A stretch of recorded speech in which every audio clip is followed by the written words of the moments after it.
अन्नू और अमर जी ऑस्ट्रेलिया से। राधे राधे महाराज जी, आपके चरणों में कोटि कोटि प्रणाम। महाराज जी, गुरु मंत्र देने का अधिकारी कौन है? गुरुदेव जिसको परिपक्व करके आदेश कर दिए वही दे सकता है, दूसरे के सामर्थ्य थोड़ी देने के।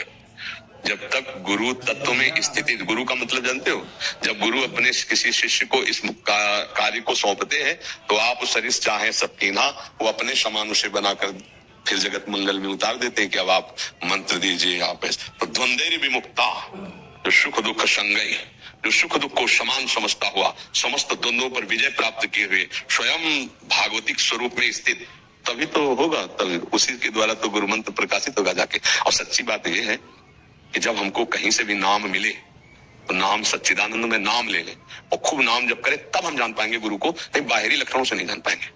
बाहरी तो पंच भौतिक रूप दिखाई देगा, बाहरी हो सकता है आपको दोष दर्शन होने लगे क्योंकि चश्मा जैसा लगेगा, वैसे तो देख पाएंगे। देखो मन सबके अंदर है लेकिन मन का निरीक्षण परीक्षण साधक कर पाता, संसारी थोड़ी कर पाते। बुद्धि सबके अंदर है लेकिन बुद्धि सच्चिदानंद के विषय में, शास्त्र के विषय में चिंतन करने की शक्ति खो दी विषयों के चिंतन में। सबके हृदय में भगवान है पर भगवान का अनुभव करने के लिए जो चाहिए वो है क्या? तो फिर जिन संतों को भगवत प्राप्ति हो चुकी उनकी स्थिति को तुम कैसे जान सकते हो? शास्त्र की जो सिद्धावस्था है वो भगवान के समान है। ब्रह्मविद ब्रह्म ही भवति, जानत तुम्हें हो जाए। तो जो अब नाम दिए मंत्र दिए उसको जब तो जान जाओगे कि गुरु की स्थिति कहाँ है। वस्तुतः जैसे हम कई बार कहा होगा एकांतिक में, अगर आपने सुना हो कि हम तो पोस्टमैन है। पोस्टमैन का काम इधर की चिट्ठी उधर पहुंचा देना, उधर की चिट्ठी इधर पहुंचा देना, उधर का मनी ऑर्डर इधर दे देना, इधर के दस्तखत करा के उधर बता देना। तो सदगुरु है हमारी श्री जी, किशोरी जी, लाल जी, वो पोस्ट गुरुदेव के द्वारा इधर हुआ।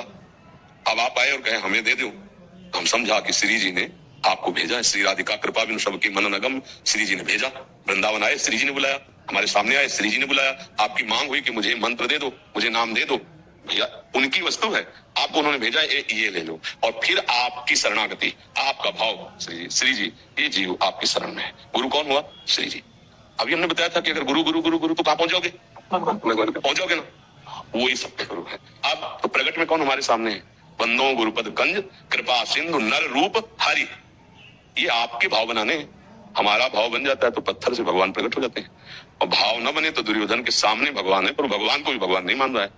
तो खास बात है कि टीचर का परीक्षण नहीं कर सकता। हाँ, टीचर के कथनानुसार चले तो एक दिन वो भी टीचर बन जाएगा, तब जान पाएगा कि मेरा टीचर किस कोटि का है। अब अभी तो प्राकृतिक बुद्धि, प्राकृतिक नेत्र तो हम कैसे समझ पाएंगे कि गुरुदेव की क्या स्थिति है, संत की क्या स्थिति है। तो हम मान करके संख्या के सवाल कर लेते हैं। मानी संख्या गुरुदेव साक्षात परब्रह्म, गुरु ब्रह्मा गुरु विष्णु गुरुदेव महेश्वरा गुरु साक्षात परब्रह्म। मानी संख्या गुरु साक्षात परब्रह्म। अब जो उन्होंने बताया देखो सवाल हल हो जाएगा। मानने से ऐसे पत्थर का टुकड़ा दे दिया तुम्हारे भगवान है तो उनको भगवान का साक्षात्कार हो गया। और ना मानो तो साक्षात भगवान में भी भगवान का दर्शन नहीं होगा। जैसे ये बाकी बिहारी लालजू, राधा वल्लभ लालजू, राधा रमन लालजू, ये मूर्ति नहीं, ये साक्षात प्रिया प्रीतम ही ऐसे रूप में है। ये मतलब कारीगर से नहीं आए हुए, ये स्वयं प्रकट। तो आपको क्या सुख मिलता है? ईमानदारी से बताना। गए ऐसे देखा वजह भगवान की चले आए, रोमांच हुआ, आंसू आई, आपके अंदर विकलता आई कि आज मैंने साक्षात प्रभु को देखा। नहीं आई, क्यों? दृष्टि नहीं है तो सामने बाकी बिहारी लालजू। ये वृंदावन में प्रकट हुए, निधिवन में प्रिया प्रीतम का मिलित रूप है। और भजन करो, भाव जागृत हो, फिर जाओ, फिर सामने देखो तो चिल्ला कर रो पड़ोगे, मेरे ठाकुर मेरे प्रीतम। अब ये पंढरपुर में विठ्ठल भगवान विराजमान है, साक्षात विराजमान है। चल के आए स्वयं पुंडरीक जी के घर ही तो आए। कितनों को सुख मिलता है।